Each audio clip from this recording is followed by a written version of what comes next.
Bismillahirrahmanirrahim. Assalamualaikum warahmatullahi wabarakatuh.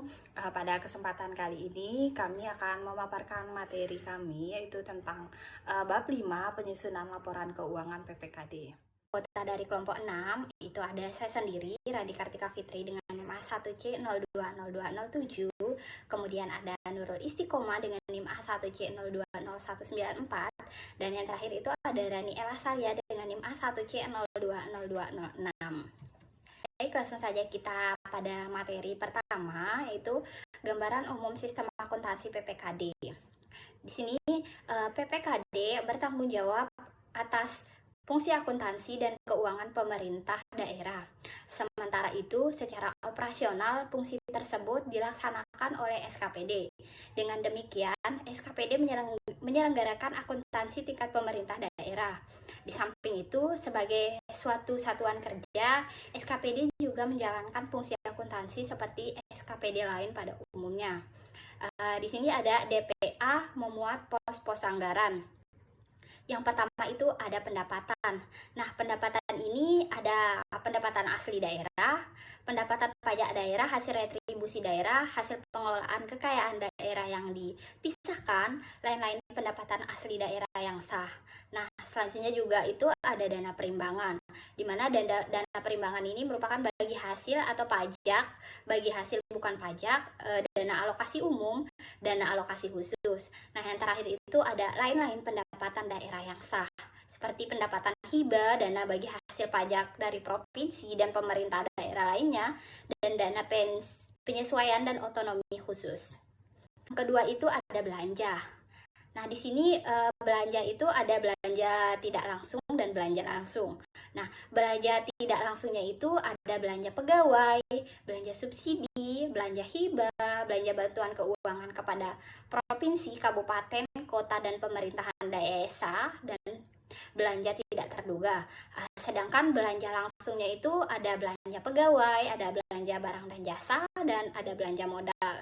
Yang ketiga itu ada pembiayaan daerah. Pembiayaan daerah itu yang pertama ada penerimaan pembiayaan daerah. Sisa lebih perhitungan anggaran tahun anggaran sebelumnya.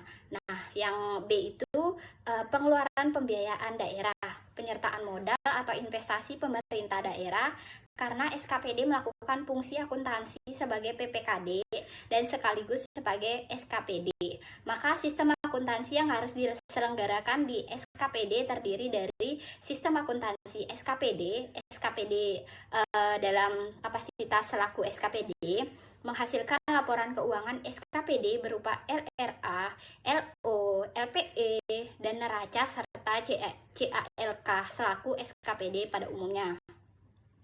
Sistem akuntansi PPKD sebagai BUD menghasilkan laporan keuangan PPKD berupa LRA, LO, LPE, dan neraca serta CALK selaku PPKD dan lain sebagainya. Nah, B ini ada jurnal standar proses akuntansi PPKD. Yang pertama itu tahapan dalam proses PPKD.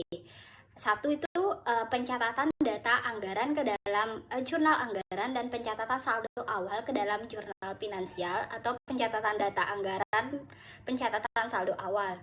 Terus yang kedua ada pencatatan transaksi selama tahun berjalan ke dalam jurnal anggaran dan jurnal finansial. Yang ketiga ada pencatatan ayat jurnal penyesuaian di buku jurnal. Pencatatan penyesuaian dilakukan untuk membukukan penyesuaian perhitungan hutang piutang, persediaan, depresiasi, dan akun-akun lain dalam rangka menerapkan prinsip akrual. Terus yang ketiga, ada posting ke buku besar dalam pembukuan yang dilakukan secara manual. Posting ke dalam buku besar adalah kegiatan memindahkan transaksi dari buku jurnal ke dalam buku besar. Yang keempat, itu ada penyusunan neraca saldo setelah penyesuaian. Yang kelima, ada penyusunan laporan keuangan atau laporan operasional ekuitas, neraca, laporan realisasi anggaran. Yang selanjutnya ada pencatatan jurnal penutup di buku jurnal, dan yang terakhir ada penyusunan neraca saldo setelah penutupan. Tahapan yang kedua di sini ada pencatatan data anggaran ke dalam jurnal. Poin-poinnya yang pertama, membukukan anggaran pendapatan dan anggaran belanja di awal tahun anggaran. Prosedur pembukuan itu sendiri, yang pertama, anggaran pendapatan dibukukan dengan mendebet akun estimasi pendapatan. Pada PPKD biasanya total dari nilai anggaran pendapatan lebih besar daripada jumlah anggaran belanja dan selisih lebih atau kurang pembiayaan. Terus jika pembukuan dilaksanakan dengan menggunakan aplikasi komputer atau software akuntansi, biasanya proses menginput transaksi, terus membukukan revisi anggaran pendapatan belanja di tahun berjalan. Jurnal standar revisi anggarannya itu kenaikan estimasi pendapatan atau estimasi penerimaan akan dibukukan di sisi debit, penurunannya dibukukan di sisi kredit. Selanjutnya ada kenaikan apropriasi akan dilakukan di sisi kredit. Terus penurunannya dibukukan di sisi debit. Kenaikan estimasi perubahan sal akan dibukukan di sisi kredit. Penurunannya dibukukan di sisi debit. Ketiga, ada pencatatan saldo awal tahun. Kegiatan ini pada intinya memindah bukukan saldo akun-akun neraca akhir tahun yang lalu ke dalam saldo pembukuan tahun ini atau tahun berjalan. Pemindah bukuan ini dilakukan dengan membukukan saldo awal ke dalam jurnal dengan pola standar jurnal sebagai berikut. Itu teman-teman bisa lihat ada aset, kewajiban, dan ekuitas. Jika pembukuan dilaksanakan dengan menggunakan aplikasi komputer atau software akuntansi, biasanya prosedur transfer saldo awal berjalan dengan otomatis. Selanjutnya, keempat, membukukan transaksi sepanjang tahun anggaran. A. Jurnal finansial dan jurnal anggaran. Terdiri dari pembukuan transaksi secara basis akrual dilakukan atas akun-akun neraca, akun pendapatan LO, dan beban LO. 2. Agar dapat membukukan secara tepat ke dalam jurnal finansial ataupun jurnal anggaran, diberlakukan analisis transaksi. B. Standar pendebitan dan pengkreditan pada jurnal finansial dalam akuntansi PPKD terdiri dari transaksi penambahan aset PPKD akan dibukukan di sisi debit dalam ayat jurnal. Transaksi pengurangan aset PPKD akan dibukukan di sisi kredit dalam ayat jurnal. C. Standar pendebitan dan pengkreditan pada jurnal anggaran dalam akuntansi PPKD. D. Ilustrasi transaksi penarikan dana dari kas daerah dalam bendahara pengeluaran SKPD untuk uang persediaan. Selanjutnya, standar pendebitan dan pengkreditan pada jurnal finansial dalam akuntansi PPKD. Untuk lebih jelasnya, teman-teman bisa melihat tabel pada PPT tersebut. Selanjutnya, standar pendebitan dan pengkreditan pada jurnal finansial dalam akuntansi PPKD terdiri dari pertama, transaksi penambahan aset PPKD akan dilakukan di sisi debit dalam ayat jurnalnya. Kedua, transaksi pengurangan aset PPKD akan dibukukan di sisi kredit dalam ayat jurnalnya. D. Standar pendebitan dan pengkreditan pada jurnal anggaran dalam akuntansi PPKD terdiri dari yang pertama, transaksi terjadinya pendapatan LRA akan dibukukan di sisi kredit dalam ayat jurnalnya. Yang kedua, transaksi terjadinya belanja LRA akan dilakukan di sisi debit dalam ayat jurnalnya. Yang ketiga, akun yang menjadi lawan transaksi pendapatan LRA dan akun belanja LRA adalah akun estimasi perubahan sal. Untuk lebih jelasnya, teman-teman bisa melihat pada tabel PPT tersebut. E. Ilustrasi transaksi penarikan dana dari kas daerah oleh bendahara pengeluaran SKPD untuk penambahan besarnya uang persediaan sebesar 2.000. Transaksi ini menggunakan SP2D TU senilai 2.000 untuk menambah saldo uang persediaan. Untuk lebih jelasnya, teman-teman bisa melihat daftar akun yang tertera pada PPT tersebut. Selanjutnya, ilustrasi transaksi belanja modal untuk pembelian furniture 70 oleh SKPD yang pembayarannya dilakukan secara langsung kepada perusahaan penyediaan barang oleh kas daerah melalui mekanisme SP2D LS. Untuk penyederhanaan ilustrasi, dalam transaksi ini diasumsikan tidak ada unsur pajak pertambahan nilai atau PPN dan potongan pajak penghasilan atau PPH. Untuk lebih jelasnya, teman-teman bisa melihat ilustrasi pada PPT tersebut. Ilustrasi transaksi penarikan dana dari kas daerah oleh bendahara pengeluaran SKPD untuk penambahan besarnya uang persediaan sebesar 2.000. Transaksi ini menggunakan SP2D TU senilai 2.000 untuk menambah saldo uang persediaan.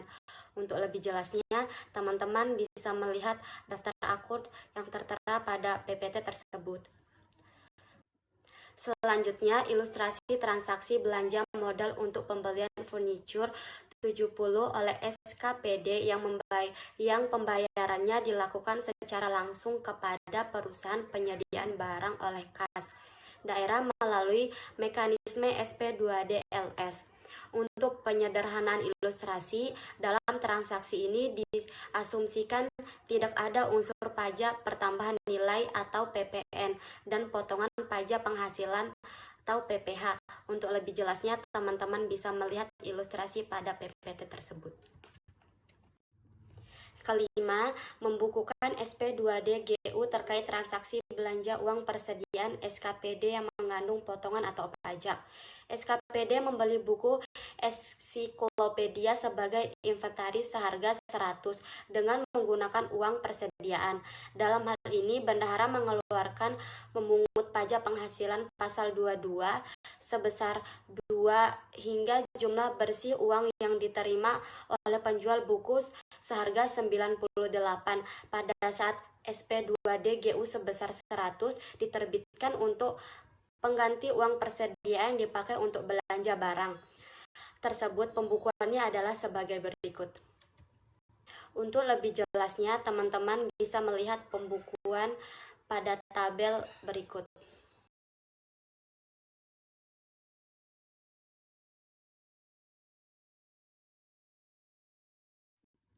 Yang keenam, melakukan transaksi SP2DLS yang mengandung potongan atau pajak. SKPD membeli komputer menggunakan anggaran belanja modal seharga 2.000 dengan menggunakan pembayaran SP2DLS. Dalam hal ini, pihak pembayar wajib memungut pajak penghasilan pasal 22 sebesar 50 sehingga jumlah bersih uang diterima oleh penjual buku senilai Rp1.950. Selanjutnya, karena penjual komputer adalah pengusaha kena pajak, maka atas transaksi tersebut dikenakan pajak pertambahan nilai PPN sebesar 10% dari harga barang, yaitu 200. Dengan demikian, harga perolehan komputer adalah 2.200 sesuai faktur dari penjualan. PPN dan PPH pasal 22 dipungut dan disetorkan ke kas negara oleh bendahara pengeluaran. Untuk lebih jelasnya, teman-teman bisa melihat ilustrasi akun-akun pada PPT tersebut. Selanjutnya, C. Proses akuntansi PPKD, contoh kasus. Untuk memberikan pemahaman yang lebih efisien dan efektif tentang penerapan akuntansi Pemda berbasis akrual untuk PPKD, berikut ini akan langsung diberikan ilustrasi soal dan jawabannya. Adapun untuk menyederhanakan ilustrasi, transaksi akan dibuat secara ringkas per jenis transaksi, bukan per tanggal transaksi. Karena penekanannya di sini adalah pemahaman tentang bagaimana penjurnalan untuk setiap jenis transaksi yang biasa terjadi pada PPKD, hingga akhirnya dihasilkan laporan keuangan PPKD itu sendiri. Selanjutnya, ilustrasi akun PPKD. Untuk lebih jelasnya, teman-teman bisa melihat pada tabel yang tertera dalam PPT kami. Selanjutnya, keterangan neraca saldo di atas. Adapun untuk keterangan tabel di atas, yang pertama, akun ekuitas di dalam SAP akrual tidak dibagi lagi menjadi ekuitas dana lancar, ekuitas dana diinvestasikan, dan sebagainya. Karena akun ekuitas di sini sudah merupakan ekuitas yang bersifat full akrual.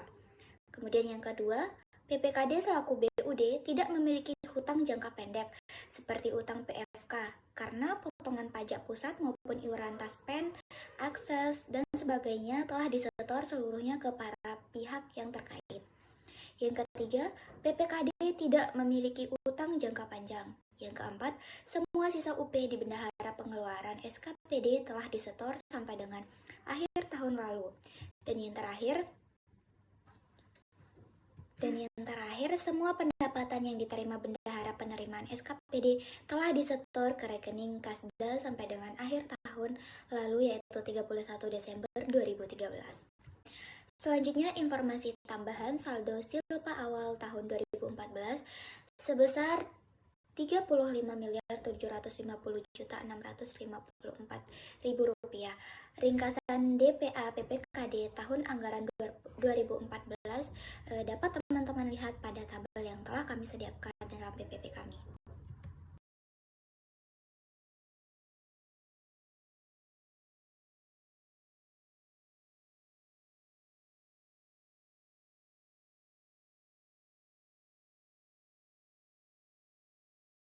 Kemudian, cara pengerjaan penyelesaian soal dilakukan dengan 8 langkah, yaitu sebagai berikut.